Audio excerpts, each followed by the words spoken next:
जय जगन्नाथ।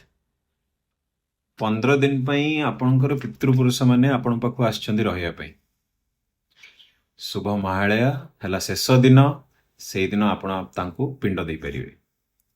कौन बुझुचंती आ पई आ माने कौन बुझुचंती आज मु आछी आपनको कहया पई जे महालया विषय किछि जोटा आपण कौन करि परिवे एंड केमती आपण ए जिंस को यूटिलाइज करिवे आपण को रेमेडीज किछि करि परिवे आपण लाइफ रे किछि बेनिफिट आनी परिवे। मु जो कहली आपको आछंती पितृपुरुष माने आपण पाखे रहिया पई एई समय पितृपुरुष माने आसी थांती। इंदु पूर्णिमा परठू हमको से टाइम मिले। इंदु पूर्णिमा ठू महालया मुख्य अमावास्या रे सरी जाए। एई महालया राति पर्यंत आम पाखे टाइम थाए पितृपुरुष मानकू किछि तांकू आमे किछि देई परिया तांको पे तर्पण करि परिया। तर्पण केंती करिवे कोन बुझुचंदी आ माने हला पानी चढ़ेवा तांको। आमे गोटे मु आपको रेमेडी कहबी गोटे जे आमे एई समय कौन रेमेडी करि परिया। आपन घरे बसिक भी रेमेडी करि परिया। बहुत इजी रेमेडी देबी। गोटे कलश नेबे। कलश रे किछि क्षीर किछि पानी आउ धूप घास पकेकी आपण आपण दक्षिण आड़ को मुह करी घर दक्षिण आड़ को मुह करी आपण एई जो आंगुली अछि एई आंगुली रे एमती एमती जदि मु हाथ रखिछि पानी किछि नेबे आउ एई आंगुली धारा रे बही देबे पानीटा को एंड से जेंती एटा आपण गोटे गछ अछि पाखे से गछ मुंडरे पके देबे जेंती पानीटा भी आपनकर वेस्टेज न जाऊ किछि अलगा जगह रे न पड़िला पानीटा भी ठीक जगह रे जाईकी रहिला। तो एटा भी करंतु एटा आपनको बहुत बेनिफिट दे। जदि आपण बुझिबे एटा कोन कोन पई हम एटा करूछु आ न करिया कोन असुविधा हुए आपण जानथिबे जातक रे आपनको पड़े पितृदोष लागे।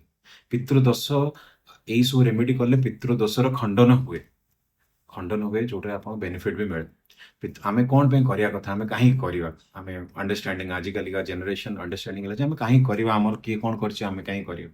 निहाती आज जो आमे ई देह को एंजॉय करूछु एई दुनिया को जो एंजॉय करूछु कोठ ना कोठ आमे आमे ता रेस्पोंसिबल न हमको किए दुनिया को आनिछि।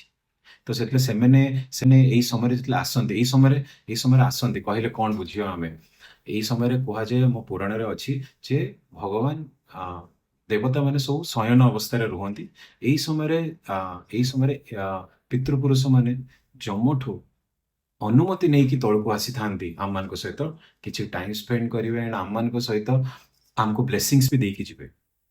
आ जदि एई समय रे जदि आम माने एई सब जिंस तांको पई करिवु नाही आउ तांको किछि तांको आमे व्यवहार करिवुनी तांको आमे मन पकेइबुनी तांको आमे किछि तर्पण करिवुनी तांको पई देन से माने कोन भाबे जे आमे जहा पई आमे ए दुनिया को एन्जॉय करछु आमे तांको भूली गलु केमति लागिवो।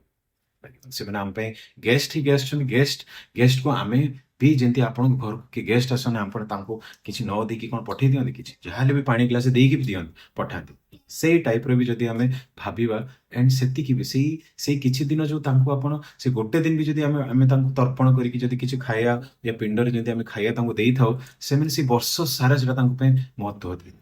फेर गोटे वर्ष पर से माने फेर आसंती से गोटे वर्ष पर फेर आसबे सेई दिन रे से फेर से पिंड पाइया पे निहाती से बहुत इंपोर्टेंस अच्छी।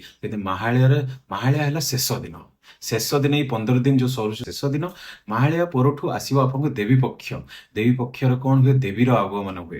देवीर आगमन आमे डाकू से समय देवी आसते आम पूजा करके आराधना करके शयन अवस्था जो देवी अच्छा आम उठाओ ये दुनिया को आसतु आउ जहाँ भी ये इविल अच्छी ताको ओवरकम करने।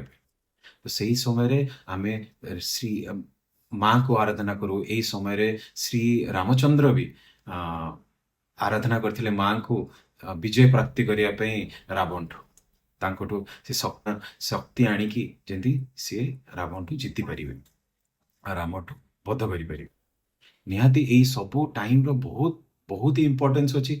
निहाती आपको निहाती यूज करंतु और निहाती रेमेडी करंतु रेमेडी करले आपन बेनिफिट अच्छी। आउ जहाँ भी जदि आपण जानिया चाहते पितृपक्ष विषय जे आपणकर जातक जो पितृदोष लगी ना नहीं सेटा भी आप निहाती मत कांटेक्ट करंतु मु आपको ए विषय भी जनईदेवी।